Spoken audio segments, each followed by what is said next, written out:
Hello दोस्तों, this is your friend C Ronal Patil and welcome to C aspirants academy. आज हम start करने जा रहे हैं सीए फाउंडेशन लॉ का subject. With this lectures are going to be applicable for May 26 and September 26 students. Okay, तो इसमें हम क्या करने जा रहे हैं? These are going to be almost full lectures, but इसको हम पार्ट्स में डिवाइड करेंगे। ठीक है, अभी हम स्टार्ट करने जा रहे हैं फर्स्ट कंपनीज एक्ट 2013। बट ये कंपनीज एक्ट को हम हर चैप्टर वाइज मतलब कॉन्सेप्ट वाइज डिवाइड करेंगे। अभी फॉर एग्जाम्पल आप समझ लो कि इसके 10 कॉन्सेप्ट है एंड हमने इसको 10 लेक्चर्स में डिवाइड कर दिया है। तो आपको जब भी लगेगा कि मुझे ये कॉन्सेप्ट अभी रिवाइज करना है, तो you can go to the specific concept and you can watch that lecture. So इससे आपका टाइम भी बच जाएगा। ठीक है, so let's start. Companies act start करने से पहले will go through the process कि कंपनीज एक्ट इवॉल्व कैसे हुआ था। आप रैशनली सोचो कि इंडिया में ईस्ट इंडिया कंपनी जो ब्रिटिशर्स ने लाई थी, उसके पहले कुछ कंपनीज थी क्या? और अगर थी तो वो कैसे गवर्न होती थी? फर्स्ट क्वेश्चन मतलब जो अपने दिमाग में आता है कि ईस्ट इंडिया कंपनी जब आई, तभी ब्रिटिशर्स को ऐसा लगा कि हमें कंपनीज एक्ट लगाने की जरूरत है, क्योंकि हमारे लोग तो भाई चल रहा था जैसे बिजनेस चल रहा है चलने दो। ठीक है, उनके पास कुछ कंपनीज वगैरह अपने इसमें नहीं थी उस टाइम पे। अब क्या हुआ, 1850 में ब्रिटिशर्स को जब लगा कि यार इंग्लैंड में जो कंपनीज ऑपरेट होती है that is operating under specific regulation. So it was operating under British company legislation act 1844। तो इंडिया में जो कंपनी रजिस्टर्ड हो रही है उसको भी हम लोग कुछ किसी एक्ट के अंडर लेके आते हैं। तो उन्होंने क्या किया, 1850 में joint stock companies act introduce किया। ठीक है, वो सिर्फ बॉम्बे, कलकत्ता एंड मद्रास, ये जो मतलब कॉन्स्टिट्यूएंसीज थे, इनमें एप्लीकेबल था। ओके, अभी इसका ड्रॉबैक क्या था? मतलब ये एक्ट तो लेके आए, बट ये एक्ट अभी आपको जो दिख रहा है ना, फुल प्रूफ एक्ट, जिसमें सब कुछ है, मतलब कंपनी के फंक्शंस है, मेंबर्स के फंक्शंस, डायरेक्टर के functions and all of this things. तो ये सब कुछ नहीं था इसमें। क्या था? सिर्फ अनलिमिटेड कंपनी का एक कॉन्सेप्ट था, मतलब मेजरली जो इसका ड्रॉबैक बना। ठीक है, अभी unlimited company, unlimited liability company क्या होती है, सबसे पहले ये देखते हैं। ठीक है, चलो। हम्म, अभी होता क्या है हम, अरे यार, चलो। अभी क्या हुआ, अपने कालीन भैया है, ठीक है, कालीन भैया, मिर्जापुर सबने देखी होगी ना, मिर्जापुर वाले कालीन भैया। कालीन भैया की कट्टे बनाने की फैक्ट्री है। कुत्ते नहीं भाई, कट्टे बनाने की फैक्ट्री। ठीक है, कट्टे बनाने की फैक्ट्री में 100 रुपए का टोटल शेयर कैपिटल है। ठीक है, इसमें 70 रुपए कालीन भैया ने पे कर दिए है।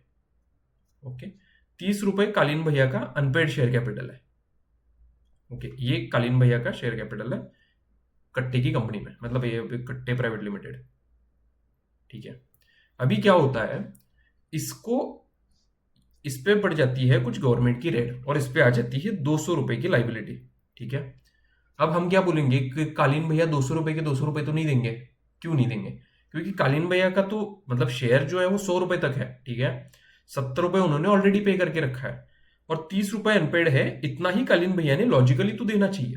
बट ये अनलिमिटेड कंपनी साला जो चीज है ना, अनलिमिटेड लाइबिलिटी कंपनी, ये बोलता है कि तू अनलिमिटेड लाइबिलिटी लेके बैठा है, तो 200 रुपए का लाइबिलिटी कंपनी पे है, तू अपनी जेब से पर्सनल एसेट दे।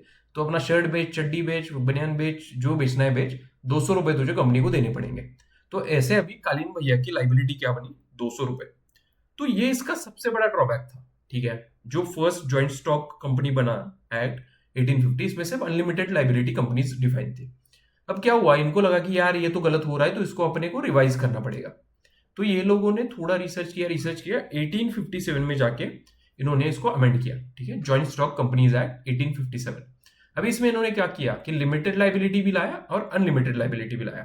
ठीक है, लिमिटेड लाइबिलिटी मतलब अभी के एग्जांपल में हमने जो देखा था कि कालीन भैया की liability will be that to the extent of unpaid 30 rupees, not the whole 200 rupees, right?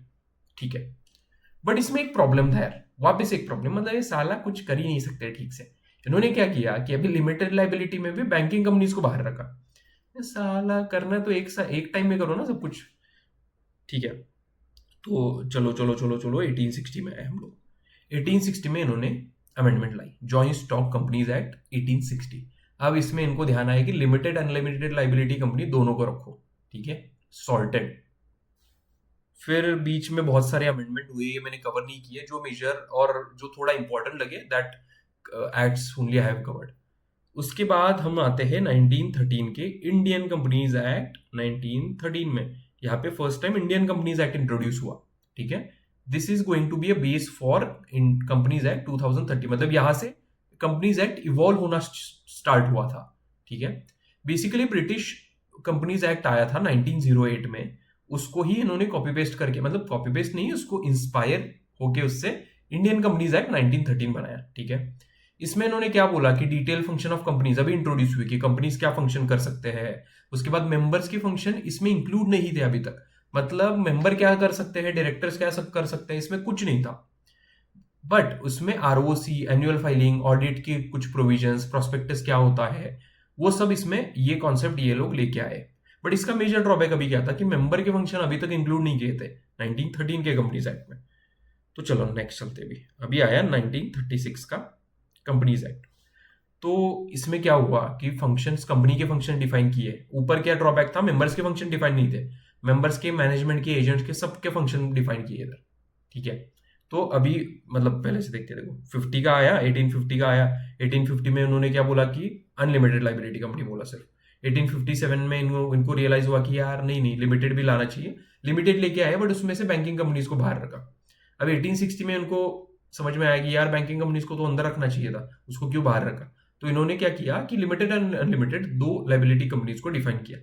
उसके बाद आए 1913 के, इसमें 1930s में कंपनी के फंक्शंस तो डिफाइन किए, आरओसी, ऑडिट, प्रोस्पेक्टस, ये सब डिफाइन किया, बट इन्होंने साला मेंबर्स का फंक्शन ही डिफाइन नहीं किया था। फिर उनको ये भी रियलाइज हुआ। उसके बाद आए 1936 के इंडियन कंपनीज एक्ट में। 1936 में इन्होंने सबके फंक्शंस डिफाइन कर दिए थे अभी तक, ठीक है। अब इवॉल्व होते गए आ गए 1956। तो एससी भाभा कमेटी बनाएगी after independence. This was the first act, ठीक है, मतलब आफ्टर इंडिपेंडेंस वाला this was the first companies act. तो एचसी भाभा करके एक कमेटी थी जिसमें 12 मेंबर्स थे। उन्होंने 1952 में अपनी एक रिपोर्ट सबमिट की, और उसके बेसिस पे 1956 में first after independence India's companies act बना, ठीक है। अब ये भी कंपनीज एक्ट जैसे जैसे अपना मतलब इवोल्यूशन हुआ of the companies, of the scenarios, of the global scenarios, global trends, तो ये कंपनीज एक्ट के भी थोड़ा लिमिटेशंस आने लगे, ठीक है। तो इन्होंने क्या किया कि 2013 में जाके एक नया कंपनीज एक्ट, जो आज हम पढ़ने वाले हैं, वो इंट्रोड्यूस किया। इसमें total 470 section, 29 chapter and 7 schedules है। हम सब कुछ तो नहीं पढ़ने वाले, इंटर लेवल पे जितना भी, sorry foundation level, my mistake, foundation level पे जितना भी इंपॉर्टेंट है we are going to cover it. तो चलिए स्टार्ट करते हैं कंपनीज एक्ट 2013।